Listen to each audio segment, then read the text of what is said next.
અબડાસાના પૂર્વ ધારાસભ્ય અને જુજારુ નેતા સદત નરેન્દ્રસિંહ માધવસિંહ જાડેજાની 16મી પુણ્યતિથિએ ભુજ ખાતે તેમને શ્રદ્ધાંજલિ અર્પણ કરાઈ હતી।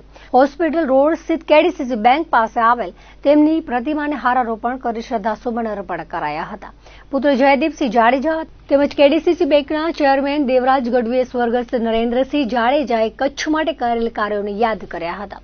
આ વેળાએ નગર અધ્યક્ષા રશ્મિબેન સોલંકી, શહેર ભાજપ પ્રમુખ મિત ઠક્કર, કિરીટ સોમપુરા, રામદેવસિંહ જાડેજા, મનુભા જાડેજા, અનવર નોડે, કાસમ કુમાર, જયવીરસિંહ જાડેજા, કૃષ્ણાબા જાડેજા, ડોક્ટર રામ ગઢવી, પ્રફુલસિંહ જાડેજા, ધીરેન લાલન, કમલ ગઢવી, પચાણ સંજોડ સહિતના ઉપસ્થિત રહ્યા હતા। ભાજપના આધારસ્તંભ જિલ્લા ભાજપના પૂર્વ પ્રમુખ, પૂર્વ ધારાસભ્યો, અમારી બેંકના પૂર્વ ચેરમેન, સહકારી આગેવાન વંદનીય નરેન્દ્રસિંહજીની 16મી પુણ્યતિથિ છે ત્યારે ભારતીય જનતા પક્ષના સૌ કાર્યકર્તાઓ, આગેવાનો, સહકારી આગેવાનો, પરિવારજનો, ભુજ નગરપાલિકા દ્વારા તેમને શ્રદ્ધાસુમન અર્પણ કરવામાં આવ્યા।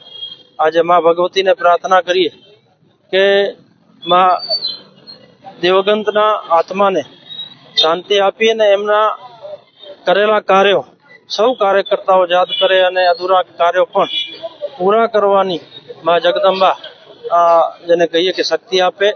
નરેન્દ્રસિંહજી કચ્છના નહીં પણ ગુજરાતના એક જુજારુ નેતા હતા ત્યારે આજે 16મી પુણ્યતિથિએ એમના ચરણોમાં નતમસ્તક વંદન સાથે ફરીથી એમને ખૂબ ખૂબ શ્રદ્ધાંજલિ અસ્તુ।